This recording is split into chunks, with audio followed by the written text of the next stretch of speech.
আজরাইল যখন একটা বেঈমান বেআমলের সামনে আসে, ওই বান্দা তার মুখ দিয়ে আজরাইলের সঙ্গে কথা বলার চেষ্টা করে, রে আজরাইল আমারে আরেকটু সময় দাও, আমার নেক আমল করার সময় এখনো বাকি। তখন বান্দার দুই চোয়ালের মাঝখানে বান্দার জিহ্বাটা দুইটা কামড় কইরা মারা যায়। হায় রে, এবার বান্দার চোখের ইশারা দিয়ে আজরাইলের সঙ্গে কথা বলার চেষ্টা করি।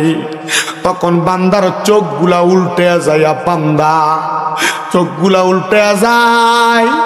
এবার তোমার রুহুটা কবজ করার জন্য তোমার বুকের মধ্যে আজরাইলে থাবা দিব। বুকের মধ্যে যখন থাবাটা দিব, তখন বান্দার ঘাড়ের সাহারক গুলা ঠাস ঠাস করে ছিঁড়ে যায়, হাতের রগ গুলা ছিঁড়ে যায়, পায়ের রগ গুলা ছিঁড়ে যায়। মরার আগে শরীর শক্ত হয় না, মরার পরে কেন শরীরটা শক্ত হইয়া যায় একবারও তো চিন্তা করলা না? আইরে মানুষ, ওই রগগুলা যখন ছিঁড়া যায় বান্দার শরীর থেকে, আজরাইল তখন রূহটা কবজ করে। হযরত ইদ্রিস পয়গম্বর বলে, একটা জীবিত বকরি রে লটকা দিয়া জীবিত অবস্থায় চামড়াটা টাইনা টাইনা চিরা ফেললে ওই বান্দার রূহটা কেমনে কবজ করব?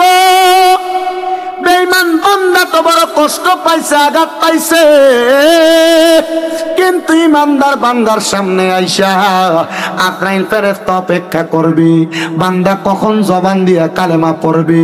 ওই কালেমার বাতাস যখন বের হবে, ওই বাতাসের সাথে বান্দার রূহ কবজ করে নিয়ে যাবে। হাইরে মুসলমান, ও আমার মনে অন্ধ, হরিপুর কবরবাসীর স্মরণে যুবক বৃন্দর উদ্যোগে 16তম সুন্নি মুখা সম্মেলনে এই মরহুম হাজী শ্রমমিদা ঈদগাহ মাঠ প্রাঙ্গণের জান্নাতের বাগানের ভাই বাবারা, এই ব্যক্তিটার যখন রূহটা কবজ করব বান্দা এত কষ্ট পাবে না বেঈমান যত কষ্ট পাইছে। নবী গো কেন?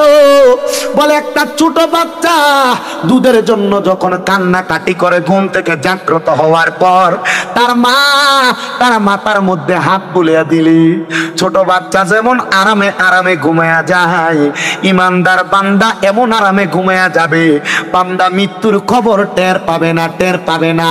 বলে কেন? কেন? কারণ বান্দার ইমানের দৌলতটা বেশি ছিল, আমলের দৌলত বেশি ছিল। ইমানের দৌলত যদি না থাকে, আল্লাহর কসম কবরে যাইবা আল্লাহ তাআলার কাছে মুখ দেখাইতে পারবা না। একটা সাদা রঙের জামা পরা, কান পরা, জুব্বা পরা, মাথার মধ্যে ঘোমটা দেওয়া একটা ব্যক্তি আমার ঘুমের ঘরে হাজির। আমার আয়েশা আমার ঘরের মধ্যে ঘোরাফেরা করতেছে, আমি বুঝতে পারলাম আমার ঘরটার মধ্যে আলো ঝলমল ঝলমল করতেছে। আমি এবার চোখটা খুলতে পারতেছি না, এত আলো, ওই আলোটা আমার চোখের মধ্যে লাগতেছে। আমি জিজ্ঞাইলাম, কে কে গো আপনি, আপনার পরিচয় কি? এবার আমার ঘরের ভিতর থেকে জবাব দেয় আর আমার সামনে আসছে। আমি তো নামাজের মুসল্লায় সেজদারত অবস্থায় ঘুমিয়ে গেছিলাম, আমার মাথার মধ্যে হাত বুলাই, আমি দেখলাম ওনার হাতটা বড় ঠান্ডা, এত বুলাইলাম ওনার হাতের স্পর্শটা পাইয়া আমি আমার মাথাটা উঠানোর চেষ্টা করলাম। মাথাটা উঠায়া চোখটা আস্তে আস্তে খুলতেছি। এবার আমি ওনারে জিজ্ঞাসা করলাম, আপনার পরিচয় কি? উনি আমারে বলে, আপনি কি আমারে চিনেন না?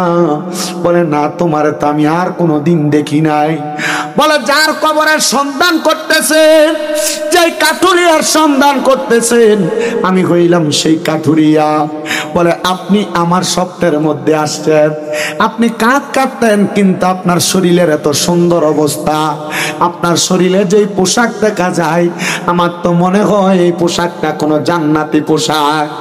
আপনি বলেন গো, আপনি বলেন গো, আমি যে আল্লাহর দরবারে কান্দি, আল্লাহ যে আমার কবর, আপনার কবরটারে সুগন্ধিময় বানাইয়া দিছে, এটার কারণটা কি আপনি আমার কাছে বলতে পারবেন নাকি?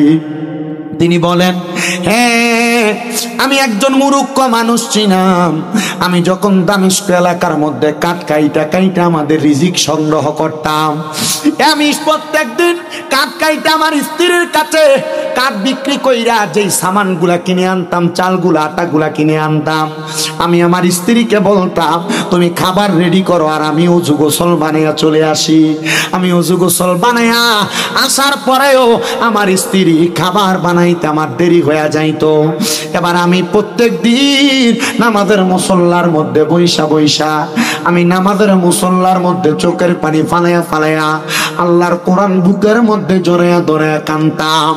এবার আমার স্ত্রী আমারে বলতেছে, স্বামী গো, আপনি আল্লাহর কোরআন কোনোদিন আমি পড়তে দেখি নাই, আপনি দিয়ে আল্লাহ তাআলার কোরআন শরীফ বুকের মধ্যে ধরে ধরে কান্দে। আমি আমার স্ত্রীর জবাব দিছিলাম, রে স্ত্রী, আমি যদি কোরআন পড়তে পারতাম আমারে তুমি পড়া লাগতো না। আমি আল্লাহর কোরআন পড়তে পারি না, এই জন্য আমি আল্লাহর কোরআনটা বুকের মধ্যে আগলে ধরে ধরে চোখের পানিগুলা ফালায়া ফালায়া কান্দি। হুজুর, আমার কবর থেকে কেন সুঘ্রাণ আসে জানেন? আমি ইন্তেকাল করার পরে আমার কবরের মধ্যে আল্লাহ তাআলা সুঘ্রাণ জারি করে দিছে। আমি আমার রহমতের ফেরেশতাদেরকে প্রশ্ন করলাম, ওই ফেরেশতারা তোমরা বলো না আমার কবরের মধ্যে কেন এত সুঘ্রাণ? রহমতের ফেরেশতারা জবাব দিয়েছে, আপনি যে কোরআন পড়তে পারতেন না, কোরআনটাকে বুকের মধ্যে আগলে ধরে ধরে কাঁদতেন, আমার আল্লাহ তাআলা কোরআন বুকে আগলে ধরে কান্না করার কারণে আপনাকে এত বরকত এত রহমত দান করেছে। জোরে বলেন সুবহানাল্লাহ। আইরে আমার এই মনিয়ন্দ হরিপুর এলাকার পর্দার অন্তরালের মা, আর তুমি তো কোরআন শরীফ গিলা পেঁচে পেঁচে রাইখা দাও। এ বাবারা, কোন দিন লাস্ট কোরআন শরীফ নিজের হাতে খুইলা তেলাওয়াত করছেন এটার গ্যারান্টি আপনার কাছে আছে কিনা আমি জানি না। মনে রাখেন রে বাবা, এই কোরআন আপনার কবর আলোকিত করবে, এই কোরআন আপনার হাসর মিজান ফুলসেরাত আলোকিত করবে যদি আপনি কোরআনের সাথে ঈমানি সম্পর্ক লাগাইতে পারেন। কিন্তু আপনার কবর হাসর মিজান আলোকিত করবে দূরের কথা, আমাদের এলাকার কত মানুষ মারা যায়, মারা যাওয়ার সময় বিছানার মধ্যে প্রস্রাব পায়খানা করে দেয়। কত মানুষ মারা যায়, মারা যাওয়ার সময় জিহ্বার মধ্যে কামড় দিয়ে মারা যায়। কত মানুষ মারা যায়, মারা যাওয়ার সময় নাকে মুখে দিয়া রক্ত বাহির হইয়া মারা যায়। কত মানুষ মারা যায়, মারা যাওয়ার সময় চোখটি উল্টে দিয়া মারা যায়। হায়রে, এই মরণটা বালা মরণ না রে আব্বা, এই মরণটা বড় মারাত্মক খারাপ মরণ। বলে কেন? রহমতের নবীকে প্রশ্ন করা হয়েছে, নবী গো, এমন কষ্ট পায় কেন মানুষ মারা যায় আপনি বলেন না? নবী আমার কই উম্মত, একটা মানুষের সামনে যখন আজরাইল আসে, ওই মানুষটা দুইটা ধরনের মানুষ। একটা মানুষ হলো ইমানদার, আর একটা মানুষ হলো বেঈমান বেআমল। ওই বেঈমান বেআমল মানুষের সামনে যখন আল্লাহ তাআলা আজরাইলকে পাঠায়, আজরাইলকে পাঠানোর আগে আমার আল্লাহ তাআলা তার সামনে দুইটা ফেরেশতা পাঠায়, যাদের চোখগুলা হয় নীল রঙের। ওই ফেরেশতাদের চোখগুলা দেখা বেঈমান বেআমল বান্দা বিছানাতে প্রস্রাব পায়খানা করে দেয়। এ আমার মনি অন্ধের বাবা, তুমি যদি বিছানাতে প্রস্রাব পায়খানা করে দাও, মারা যাওয়ার সময় তোমার আত্মীয় স্বজনরা বলবে মনে হয় আজরাইলের ভয়ঙ্কর চেহারা দেখছি।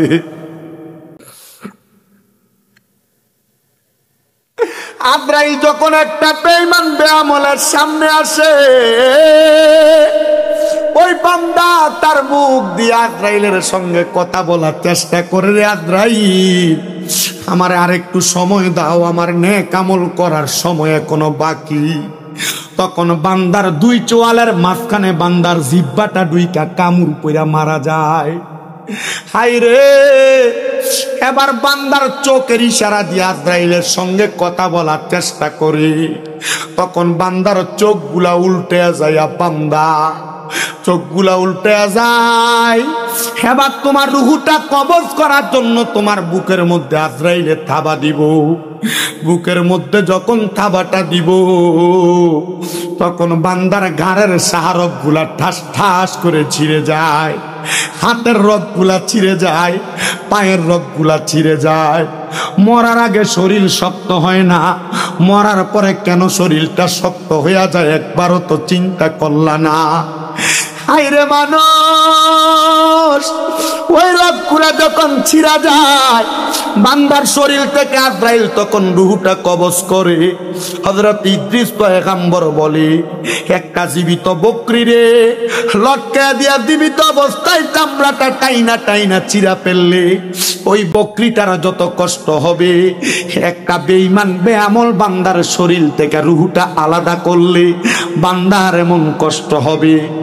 আপনার শরীরের একটা চামড়া যদি কাইটা যায় কত ব্যথা করে। আর আজরাইল যখন রূহ নিবে চামড়া গুলা টাইনা ছিঁড়া ফেললে যত কষ্ট, আজরাইল রূহ নেওয়ার সময় আপনার তত কষ্ট হবে। হায়রে আমার বাবা, ওই বান্দার রূহটা যখন নিয়ে যাবে আজরাইল ফেরেশতার হাতের মধ্যে একটা রুমাল নিয়ে নাকের মধ্যে এভাবে দিয়া রাখবে। কেন? এই উত্তরটা শুনবা। এবার এই বান্দার রূহটা নিয়ে যায় আসমানের প্রথম আসমানের দরজায়। প্রথম আসমানের দরজা থেকে অন্যান্য ফেরেশতারা বান্দার রূহটা দেইকা থু থু নিক্ষেপ করে। আজরাইল জিজ্ঞাসা করে, রে ফেরেশতারা কেন তুতু নিক্ষেপ করো? ফেরেশতারা বলবে, আজরাইল তুমি যে নাকের মধ্যে কাপড় লাগাইছো কেন লাগাইছো উত্তর দাও। আজরাইল বলবে, বান্দা হারাম খাইতে খাইতে, পরের হক খাইতে খাইতে, নামাজ না পড়তে পড়তে, মিথ্যা কথা বলতে বলতে বলতে বান্দা দুনিয়াতে হারাম কথা হারাম খাবার খাইতে খাইতে, সুদের টাকা ঘুষের টাকা দিয়া বান্দার দেহটারে পরিপূর্ণ করার কারণে এ বান্দার রূহটা এখন দুর্গন্ধযুক্ত একটা রূহ হয়ে গেছে। এজন্য আমরা নাকের মধ্যে কাপড় লাগাইছি। ওই ফেরেশতারা বলবে, তুমি যেই কারণে নাকের মধ্যে কাপড় লাগাইছো আমরাও সেই কারণে কাপড় লাগাইছি।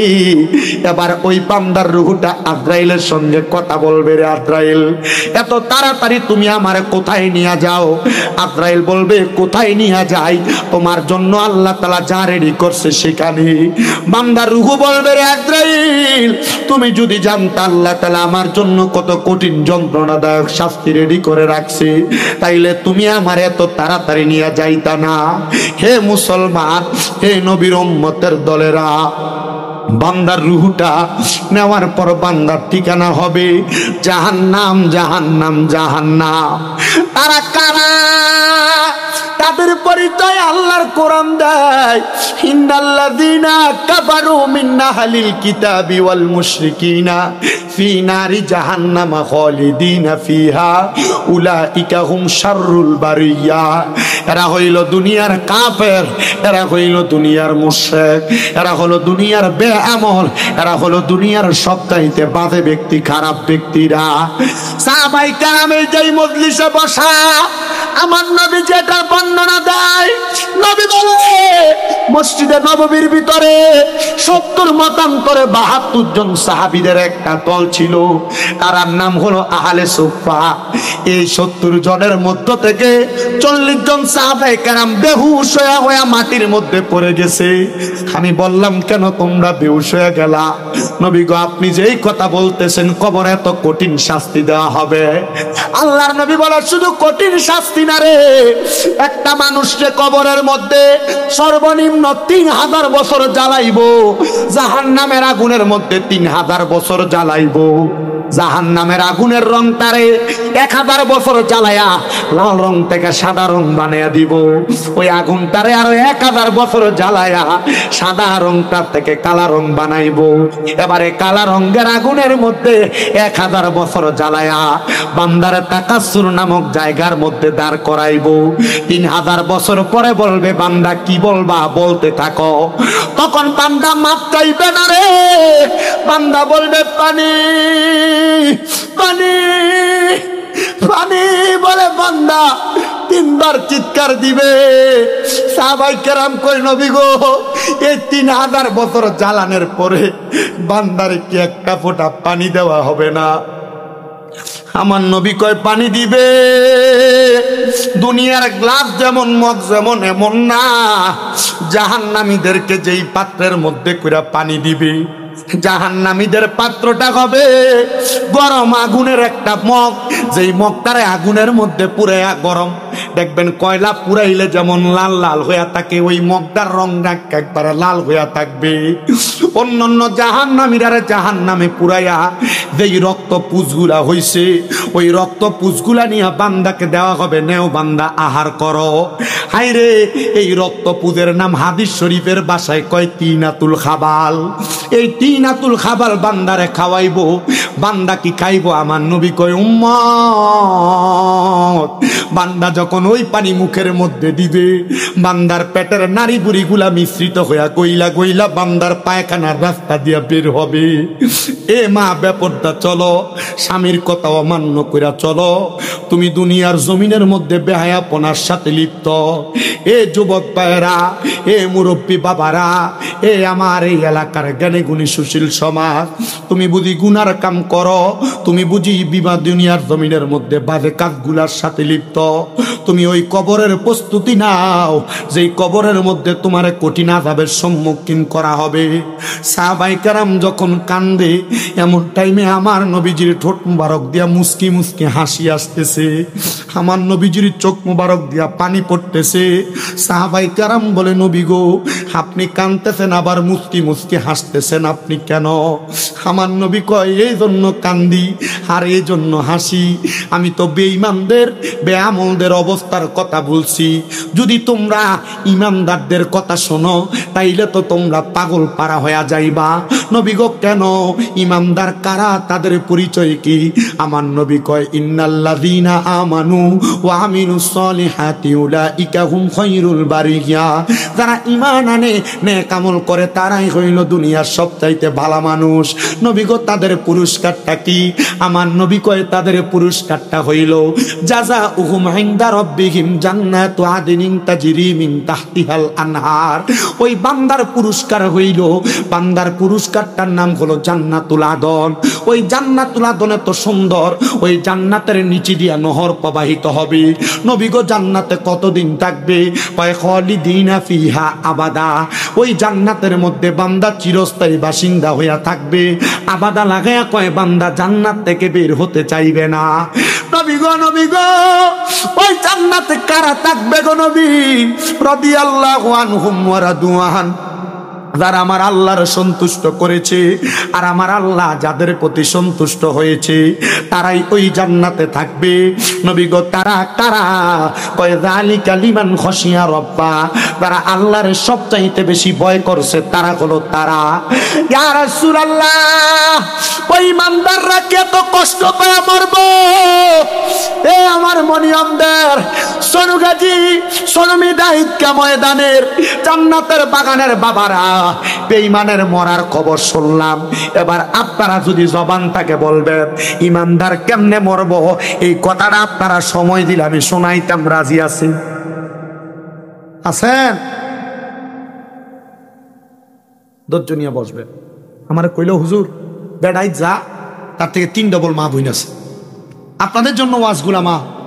আপনারা যদি স্বামীর অবাধ্য হন, স্বামী কোনো কথা বলছে, স্বামীর কথা ডিঙ্গে কোনো কথা বলেন, বেপরদা চলেন, আপনারা যদি নামাজ না পড়েন, রোজা না রাখেন, ও বাবা আপনাদের জন্য নামাজ না পড়েন, হারাম পথে চলেন, দুনিয়ার অসৎ কাজগুলো আপনাকে দ্বারা হয়, মনে রাখবেন আপনার জন্য এই কঠিন শাস্তি।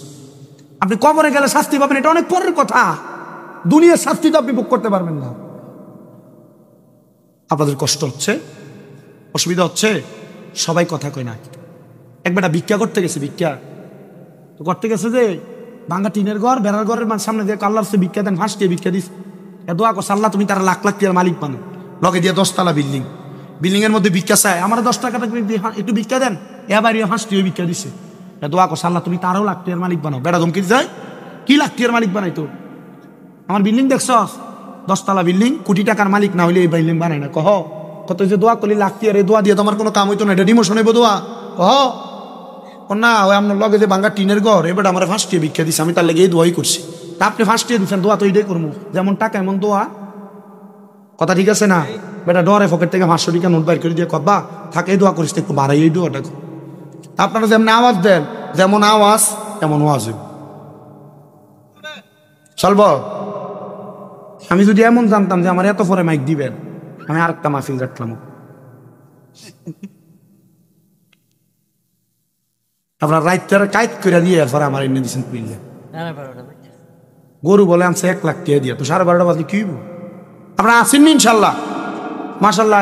গান জন হয় তখন দিয়ে একবারে সামনের কাতারে মুসল্লি থাকে, ওয়াদের ভিতরে থাকলে কি হইব। আজ কিন্তু অনেক জিকির আজকারও করছি না, কতবার দুরূদ শরীফও পড়ছি না একবারও, হুজুর ঠিক না? আমি কিন্তু একবার দুরূদ শরীফ এখনো পড়ি নাই।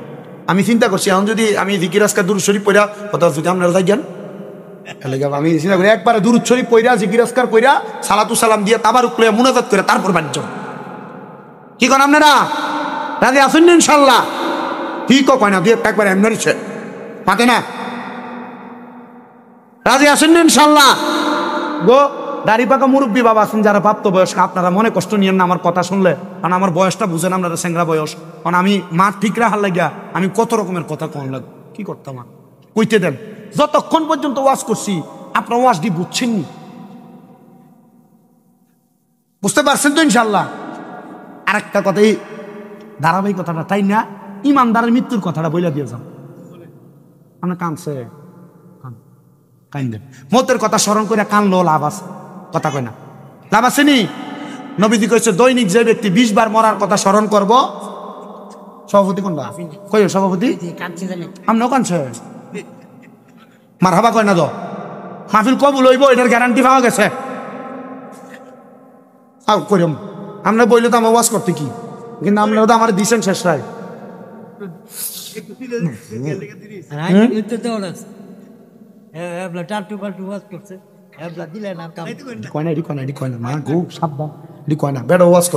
আলহামদুলিল্লাহ, আল্লাহ কবুল করুক। জোরে কোনা আমিন। আপনার আসতে কইছেন আমিন, আর জোরে কোনা আমিন। না আমি শুনছি, ওই আমি ইমাম সাহেব হুজুরে কইছিলাম, হুজুর ইয়া জসিমউদ্দিন মুজাহিদি সাহেব উনি আমার থেকে বয়সে বড়, এলেমে বড়, ওয়াজের মাঠেও বড়, ওনার নামটাও ফরে দিয়েন, আমার ফরে দিতে চাইলে ফরে দিয়েন। হুজুর এবার মা মানা কেটা বলে ভাই ভুল দিয়ে বলে দিয়ে লেছেন নামটাও ফরে দিই। আমি কইলাম যে না, যদি আবার মনে কষ্ট বা পরে দিই এই কষ্ট বলে কি করবেন আপনারা দিয়া লাইছেন।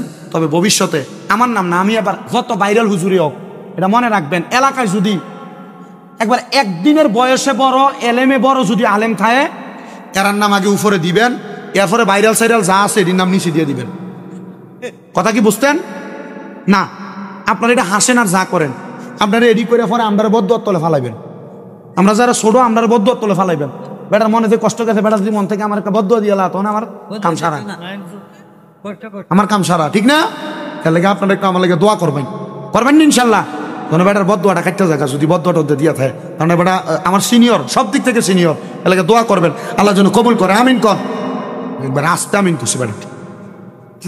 আমি কইলাম না যেমন আওয়াজ হইব তেমন ওয়াজ হইব, যেমন টেহা এমন দোয়া হয়েছে, আপনার আওয়াজ যেমন ওয়াজ এমন। একবার ডান হাত তুলে জোরে কন্ত আল্লাহু আকবার। বিরিয়ানি খাওয়ানোর বল না কমছে না মোটামুটি, তাহলে বলটা আর একটু কমাই দিতে হবো। দুইটা হাত তুলে কন্ত ইয়া রাসূলুল্লাহ, উচ্চ কণ্ঠে কনে ইয়া ওলি আল্লাহ।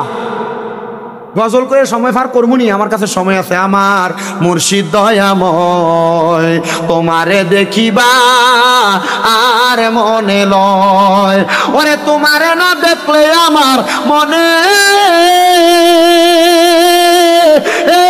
লাগে ভয় রে। আমার মুর্শিদ দয়াময় তোমারে দেখিবা আর মনে লয়, ওরে কদম ডালে বৈশারে দয়াল বাজা আও নামের বাঁশি, ওরে সুর শুনিয়া পাগল হইয়া চুইটা চুইটায় আসি মুর্শিদ আমার মুর্শিদ দয়াময় তোমারে দেখিবা আর মনে লয়। কেউ নাম লইছি না কোনো মুর্শিদের, কারণ একজনের নাম লইলে আরেকজন রাগ করে। বহুত জায়গা দেখছি এক ফিরের নাম লইলে আরেক ফিরের মুড়িতে রাগ করে। এলাকা মুর্শিদ করি এটাই বালা, যার যার মুর্শিদের উপরে পড়বো। কারণ আপনার এলাকায় বড় বড় আল্লাহর ওলি আছে। ইন্ডিয়া হযরত রিয়াজউদ্দিন শাহ রহমতুল্লাহ আলাইহির মাজার আছে, এদিক দিয়ে হযরত ফরহান গাজী রহমতুল্লাহ আলাইহির মাজার আছে। ও আমার দাওয়াত দিছে 23 ফেব্রুয়ারি ফরহান গাজী রহমতুল্লাহর মাজার, ইনশাল্লাহ যাইয়েন, ওয়াসেন হুনাইম ইনশাল্লাহ। আল্লাহ যেন কবুল করে, জোরে কোন আমিন। এবারে কিপটা বেড়ায় না, আবার আবার শাস্তি কইছে আমি, আরো জোরে কোন আমিন। তাহলে এবার আসবেন ইমানদারের মরণ। ইমানদারের মরণটা কি বেঈমানের মতো? তুমি একটু শেয়ারটারে একটু সাইডে রাখো, রাখে তুমি একটু নিচে বইও। এই কারণ তোমার লাগে পিছনে 2-3 জন দেখে না, আবার তুমি ফোলাফাইন মানুষ মোটামুটি শেয়ারে বইলে এটা বেআদবের মতো বোঝা যায়। তুমি আদববান, কিন্তু এটা বা আদব বা এলেম আল্লাহ নবী কইছে নিরাল বইয়ে। কেমন আমি আদবের ব্যাপারে খুব সচেতন না, আল্লাহ আমরা বোঝার তৌফিক দাও। কামিন কর না, আমরা কবির ভাই কিন্তু ভালো মানুষ, কবির ভাই না হ্যাঁ কিন্তু ভালো মানুষ, এই মোটামুটি সিধা নিরাল নারাল বই এমনি ঠিক আছে বেড়া মানুষ। আল্লাহ যেন কবুল করে, জোরে কোন আমিন। এ মুসলমান, আমার নবীর চোখ মুবারকে পানি, কিন্তু ঠোঁট মুবারকে তাবাসসুম মুস্কি হাসি। এবার বলেন, আমার নবীর কান্না, আমার নবীর হাসি, এই দুইটার মধ্যে দুইটা হাকিকত আছে না নাই?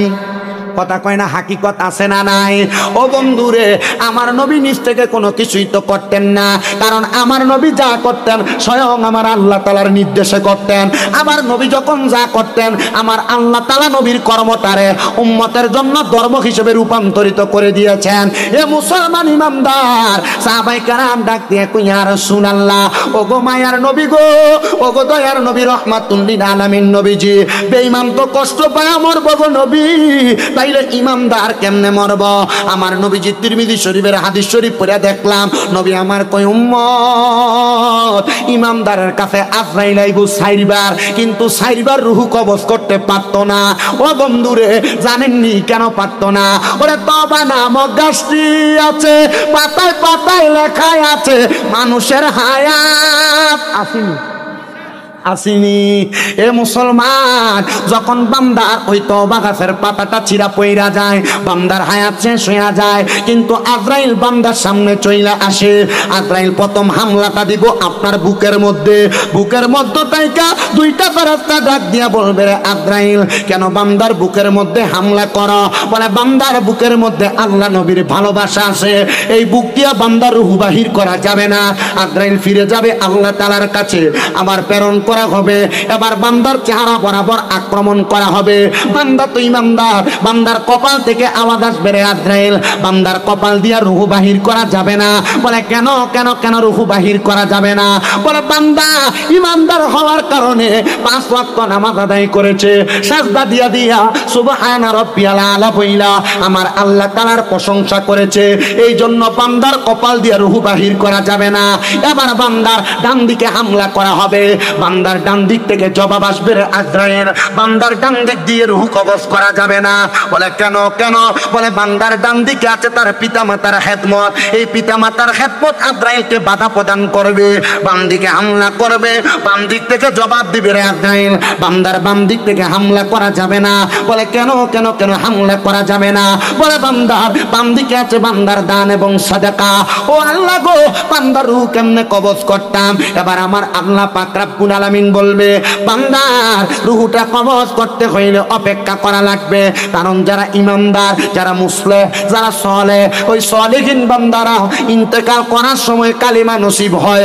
আপনারা বলেন, ইমানদার বান্দা মরার সময় কালেমা পড়ে মরে, এই বিশ্বাস আপনারা সবার অন্তরে আছে না? না, ওই মিয়া মরার সময় কালেমা নসিব ভোগ আমরা চাই। তো সুদ যদি খান কালেমা ফর আইব, গোশ যদি খান কালেমা আইব, ফরের হক মাইরা খাইলে কালেমা মুখ দিয়ে আইব, মানুষের জমি দখল করে খাইলে কালেমা মুখ দিয়ে আইব। আমরা সমাজের ভিতরে দেখবেন, এই সুদকুটিরে ধরে নিয়ে মসজিদের সভাপতি বানা, এই সুদকুটিরে ধরে নিয়ে মসজিদের সেক্রেটারি বানা, এই গোশকুটি হারাম কুটিরে ধরে নিয়ে এলাকার হত্যার মাতব্বর বানা। কথা কয় না, আছে না নাই? আসিনিও অনমাত্র সভাপতি সাহেব আছে না? এরাই চান্দা দেয় বেশি। হ্যাঁ, আমি এটার প্রমাণ পাইছি। আমি এক এলাকা, যে কোনো এলাকার নাম কম যেত না, নাম করলে পরে ফুচা দেবো গা। আমি কইলাম, কিরে এবার দিয়ে এলাকার একবারে ন্যাশনাল সুদকো বেড়া দিয়ে সভাপতি বানাইলি। 7 ডালের সঙ্গে রডটি সব বেড়া দিছে। কথা কয় না, কিরে বেড়া দি আজীবন খাইলো গোস পরের হক মাইরা মাইরা খাইলো বেড়া দি ফেলদারি বানাইনি এসিডি না দিছে কথা দি কয় না আসেনিও। সমাজ নষ্টের মূল অধপতনের এই কারণ হইল এইটা। আমার এখন বেড়াইতে খায় না তো সুদ ঘুরে এলেছে তো বাড়িতে কিস্তি বেরিয়েতে কথা কন না কেন আপনারা? এই যেমন কি সুদ আছে না নাই? বেরিয়েতে ব্যবসা করে সুদের আসেনি। সুদের আবার আরেকটা নতুন পদ্ধতি চালু হয়েছে। এ পদ্ধতিটা কি? এলাকাতে মানুষ সুদকুর করবে ওদিকে এলাকাতে সুদের ব্যবসা করে না। 10 লাখ 20 লাখ নিয়ে ব্যাংকে নাম দিছে, এটার FDR নাম কি? 10 বছর যদি 10 লাখ থাকে 10 বছর পরে এটা হইব 20 লাখ। এটা কি হালাল নাকি? নাম দিছে মুনাফা। কবর এমন খেসা খেসবো। আমার আরেকটা সুদ আপনার বউ ফার্ম দিয়ে খাওয়ায়। বলে বুঝুন এটা কোনটা? দেখবেন আপনারা কব তুমি যা কামাই করো সব দিয়ে তুমি খরচ করে লাও, আমরা আবুদ্দারের ভবিষ্যৎ আছে না, তুমি যদি টিয়া পয়সা সব শেষ করো তখন আপনার একটা করাইবো DPS। করায়নি? জোরে কয় না, কারণ অনেকে করে রাখছে। কি আপনার কথা কন না? আছে না নাই? এটি দিয়ে আপনি আপনার জিভুদের ভবিষ্যৎ করে দিবেন, আর আপনার জিভুতে আপনার ভাত খাওয়াইবো এই চিন্তা করেন। জি না, এ ফুতে মা বাপের রাখতে, এ ফুতে মা বাপের আলাদা করে দেয়। এ ফুতে মা বাপের বিয়ে করানোর পরে বউ কইছে মা গো তোমরা 2-3 ভাই তুমি একা কিনলে খাওয়াও, তখন দিছে তো আলাদা করে। এক সপ্তাহ এই ঘরে, এক সপ্তাহ এই ঘরে, এক সপ্তাহ আরেক ঘরে। কথা দি কন্যাম না আছে না নাই? আল্লাহ পূজার তৌফিক দান করুন, জোরে কনা আমিন। ও বাবা, যদি এমন হারাম খাই তাহলে ইমানদারের মতো মরবনি।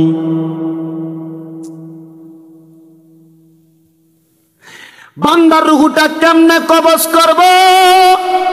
বেঈমান বান্দা তো বড় কষ্ট পাইছে, আঘাত পাইছে, কিন্তু ইমানদার বান্দার সামনে আইসা আজরাইল ফেরেশতা অপেক্ষা করবে। বান্দা কখন জবান দিয়া কালেমা পড়বে, ওই কালেমার বাতাস যখন বের হবে ওই বাতাসের সাথে বান্দার রূহ কবজ করে নিয়ে যাবে। হাইরে মুসলমান, ও আমার মনে অন্ধ, হরিপুর কবরবাসীর স্মরণে যুবক বৃন্দর উদ্যোগে 16তম সুন্নি মুখা সম্মেলনে এই মরহুম হাজী শ্রমমিদা ঈদগাহ মাঠ প্রাঙ্গণের জান্নাতের বাগানের ভাই বাবারা, এই ব্যক্তিটার যখন রুহুটা কবজ করব বান্দা এত কষ্ট পাবে না বেঈমান যত কষ্ট পাইছে। নবী গো কেন? বলে একটা ছোট বাচ্চা দুধের জন্য যখন কান্নাকাটি করে ঘুম থেকে জাগ্রত হওয়ার পর তার মা তার মাথার মধ্যে হাত বুলিয়ে দিলি, ছোট বাচ্চা যেমন আরামে আরামে ঘুমায়া যায়, ইমানদার বান্দা এমন আরামে ঘুমায়া যাবে, বান্দা মৃত্যুর খবর টের পাবে না, টের পাবে না। বলে কেন? কেন? কারণ বান্দার ইমানের দৌলতটা বেশি ছিল, আমলের দৌলত বেশি ছিল। ইমানের দৌলত যদি না থাকে আল্লাহর কসম কবরে যাইবা আল্লাহ তাআলার কাছে মুখ দেখাইতে পারবা না।